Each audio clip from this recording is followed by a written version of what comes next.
Good morning, students. As you are continuously studying the chapter of light, we are on the refraction of light. Today we are going to discuss new thing that is called prism.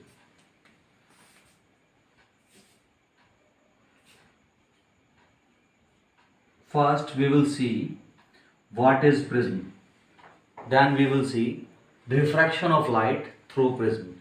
What is the prism? Prism is a homogeneous transparent medium. क्या है? Homogeneous transparent medium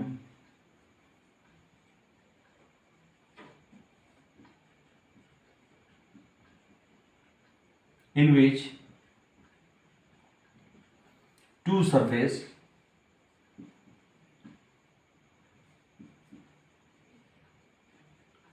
are inclined on each other. तो prism क्या है? ये homogeneous transparent medium है. इसमें क्या होती है? दो सरफेस, ये दो सरफेस हैं, एक दूसरे के ऊपर इंक्लाइन है तिरछे रूप से. ठीक है, तो उसको समझ लेते हैं. होमोजेनियस का मतलब एक समान रूप से. ऐसा नहीं है कि यहाँ कुछ और है, वहाँ कुछ और है, यहाँ कुछ और है. एक समान रूप से डिस्ट्रीब्यूटेड और transparent medium.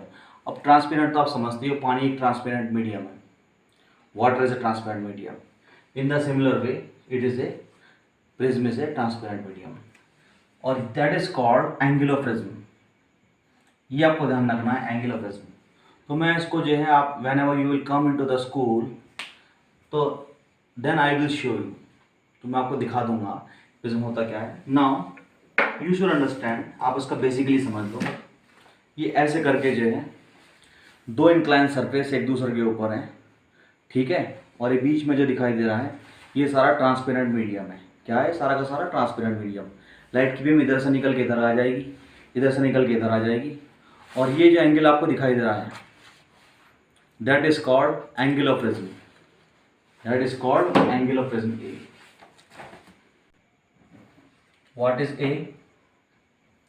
Angle of prism.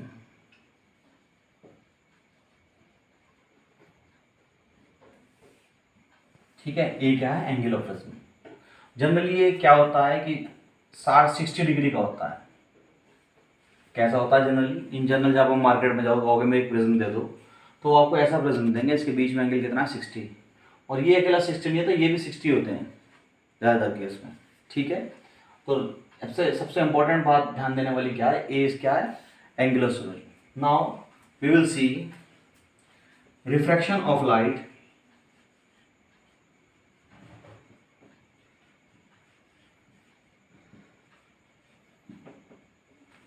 Through prism.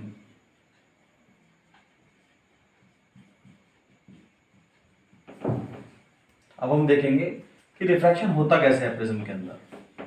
ये भी थोड़ा टेक्निकल पॉइंट है समझने वाला, उसको ज़्यादा बड़ा नहीं है. आप 1 मिनट में देख लो. इस प्लेन का परपेंडिकुलर क्या होगा? ये. इस वाले प्लेन का परपेंडिकुलर क्या होगा? ये. और यहां से आपने एक बीम, लाइट की बीम बीसी इंसिडेंट करी इस वजह से. और आप जानते हो एंगल ऑफ इंसिडेंट जो है हमेशा नॉर्मल से मेजर होता है. कहाँ से मेजर होता है? नॉर्मल से. फिर आपको पता है कि when a beam of light, ये बाहर का मीडियम मान लो एयर है और अंदर क्या है? ग्लास मान लो. तो जब लाइट की बीम एयर से ग्लास में जाएगी, मतलब रेयर मीडियम से डेंसर में जाएगी. When a beam of light passes from rare medium to denser medium, it bends towards the normal. तो ये क्या होती है? नॉर्मल के की तरफ मुड़ जाती है. तो ये क्या होगी? आगे जाके जो है सीधी बीम ऐसे सीधी हो जाएगी. क्यों सीधी हो गई? रेयर मीडियम से डेंसर मीडियम में जा रही है. और जब कोई लाइट की बीम रेयर मीडियम से डेंसर मीडियम में जाती है तो वो जाती जाती नॉर्मल की तरफ मुड़ जाती है. ठीक है. नाउ अगेन व्हेन दिस रे विल इमर्ज, जब ये रे बाहर निकलेगी, आप बताओ अब कहाँ से जा रही है? ग्लास से. फिर ये एयर में जा रही है. मीन्स डेंसर मीडियम से कहाँ जा रही है? रेयर मीडियम में जा रही है. When a beam of light passes from denser medium to rare medium, तो नॉर्मल के पास आती है, नॉर्मल से दूर हटती है. It got away from the normal. तो ये क्या हो जाएगी? नॉर्मल से अवे हो जाएगी. क्या बात आपको समझ में आ गई? रेयर मीडियम से डेंसर में गई तो नॉर्मल की तरफ झुक गई, जब रेयर से डेंसर में गई तो नॉर्मल से दूर हट गई। ये देखो नॉर्मल से दूर हट गई। ठीक है, अब जरा ध्यान से देखो, अगर मैं इस आने वाली बीम को आगे बढ़ा दूं और ये बाहर निकलने वाली इमर्जिंग रे को पीछे की तरफ बढ़ा दूं, तो ये बीच का एंगल होता है, that is called delta. That is called what? Delta. इसका नाम होता है एंगल ऑफ डेविएशन।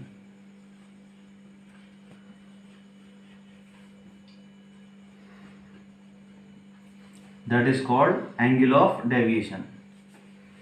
तो मैं दोबारा से बता देता हूं, अंदर आने वाली रे को आगे की तरफ बढ़ा दो, बाहर निकलने वाली इमर्जिंग रे कहते हैं उसको, इमर्जिंग रे को पीछे की तरफ मिला दो, जहां ये दोनों एक दूसरे को इंटरसेक्ट करेंगी, काटेंगी, और ये बीच का एंगल कहलाता है। ये एंगल क्या कहलाता है? डेल्टा। इसे हम कहते हैं delta. That is called angle of deviation.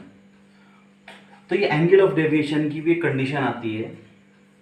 क्या होती है? अगर एंगल ऑफ इंसिडेंट को हम बढ़ाते चले जाएं तो पहला एंगल ऑफ डेविएशन कम होगा, ठीक है। जब ये सबसे कम हो जाएगा angle of deviation, that is called angle of minimum deviation.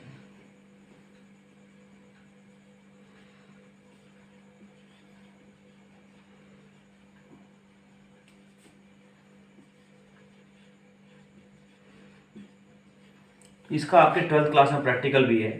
मैं आपको प्रैक्टिकल थोड़ा सा डेमोस्ट्रेशन करके दिखा भी दूंगा कि एंगल ऑफ मिनिमम डेविएशन कैसे निकालते हैं। मैं दोबारा से रिपीट करता हूँ, जब इंसिडेंट रे को आगे की तरफ बढ़ाते हैं, इमर्जिंग रे बाहर निकलने वाले को पीछे की तरफ मिलाते हैं, तो दोनों रे एक दूसरे को काटने पर जितना एंगल बनाती है, that is called angle of deviation. और अगर इस इंसिडेंट एंगल को बढ़ाते चले जाएं, एक ऐसी कंडीशन आती है जहां ये एंगल सबसे कम हो जाता है, ठीक है। That is called angle of minimum deviation. Angle of minimum deviation के लिए एक कैलकुलेटेड कंडीशन है। क्या है? कि एंगल ऑफ इंसिडेंट कितना होता है?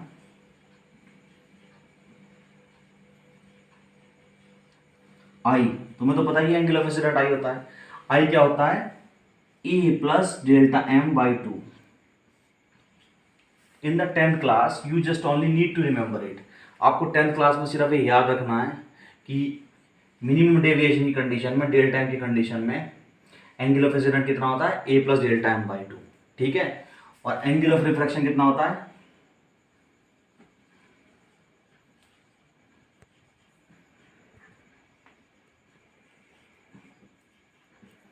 ए बाई 2, ठीक है। तो आर कितना हो जाएगा आपका? A by 2। अब now by Snell's law, refractive index बराबर क्या? Sine I upon sine are. Sine आई की वैल्यू रख दिया, sine A plus delta M by 2, ठीक है, upon sine A by 2। That is called refractive index of prism.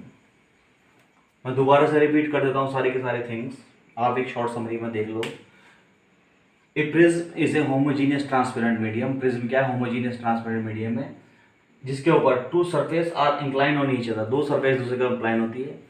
फिर उसको देख लेते हैं refraction of light through prism. Refraction of prism के थ्रू कैसे होता है? कि when a beam of light passes from A prism, जब कोई लाइट की बीम को प्रिज्म में पास कराते हैं, क्योंकि ये रेयर मीडियम से डेंसर मीडियम में जाती है, फिर नॉर्मल की तरफ झुक जाती है, इसके बाद सीधी हो जाती है। फिर उसके बाद जब ये बीम बाहर निकलती है, मतलब इमर्ज होती है, तो उस समय ग्लास से जब एयर में जाएगी तो ये डेंसर मीडियम से रेयर में जाएगी, तो ये इस नॉर्मल से दूर हटेगी, तो ऐसे चली जाएगी। एंगल ऑफ इंसिडेंट को आगे बढ़ाने पर, एंगल ऑफ इमर्जिंग रे को पीछे की तरफ बढ़ाने पर जहाँ इंटरसेक्ट करते थे, it is called angle of deviation. अगर मैं इस एंगल ऑफ इंसिडेंट को थोड़ा बहुत चेंज करता रहूँ तो एक मेरे पास मिनिमम एंगल आ जाता है, that is called angle of minimum deviation. और एंगल ऑफ मिनिमम डेविएशन की एक कंडीशन है। क्या कंडीशन है? एंगल ऑफ मिनिमम डेविएशन के लिए एंगल ऑफ इंसिडेंट कितना होगा? I is cos to A plus delta M by 2। और एंगल ऑफ रिफ्रैक्शन कितना होगा? R is cos to A plus delta M by 2। और आप स्नेल्स लॉ जानते ही हो, रिफ्रैक्टिव इंडेक्स बराबर sine I upon sine are. Sine आई की वैल्यू रख ली यहाँ से A plus delta M by 2 और आर की वैल्यू रख ली, that is the prism. Now we will see deviation produced by thin prism। अब थिन प्रिज्म का समझ लो कि ये मैंने बताया था प्रिज्म, ये था angle of deviation, angle of prism. अगर एंगल ऑफ प्रिज्म 5 डिग्री से भी कम है that is called thin prism. मैं दोबारा से रिपीट करता हूँ, एंगल ऑफ प्रिज्म 5 डिग्री से भी कम है, that is called thin prism. उस केस में एंगल ऑफ इंसिडेंट साइन आई की वैल्यू कितनी होती है, sine A plus delta M by 2 की वैल्यू कितनी मान सकते हो आप, स्मॉल होने के कारण ए प्लस डेल्टा एम बाई 2, और साइन ए बाई 2 इसको हम मान सकते हैं खाली ए बाई 2। अब आप जानते ही हो, अभी थोड़ी देर पहले पढ़ा है मैंने, sine A plus delta M by 2 upon sine A by 2 को अगर स्मॉल प्रिज्म का केस लेंगे तो हम इसको ऐसे लिख सकते हैं, A plus delta M by 2 divided by A by 2। अब आपका 2 से 2 कट गया तो ये क्या बचा, A plus delta M upon A की तरफ मल्टीप्लाई कर दी, N equals to A plus delta M. Delta M क्या है, angle of minimum deviation, A को उधर ले गए, N A minus A is equals to delta M उधर ही रह गया। फाइनली ए मैंने कॉमन ले लिया, एन माइनस 1 डेल्टा एम। ये एक फॉर्मूला है थिन प्रिज्म के लिए, कि थिन प्रिज्म के लिए you can find out angle of minimum deviation A into N minus 1। N क्या है, refractive index of prism, prism का refractive index. Now what is your duty, you have to learn the definition of prism and refraction through prism, कैसे कैसे beam incident हुई, क्या angle minimum deviation है, and आपको उसके क्वेश्चंस तैयार करके आने हैं, ठीक है, 2-3 क्वेश्चंस, ठीक है। तो आपको खुद ही बुक्स में से देखने हैं किस टाइप के क्वेश्चन आपके बोर्ड के एग्जाम में आए हुए हैं, जिससे आपको एक हैबिट पड़ जाए क्वेश्चन कैसे कैसे आ रहे हैं बोर्ड के एग्जाम में, ठीक है। You have to learn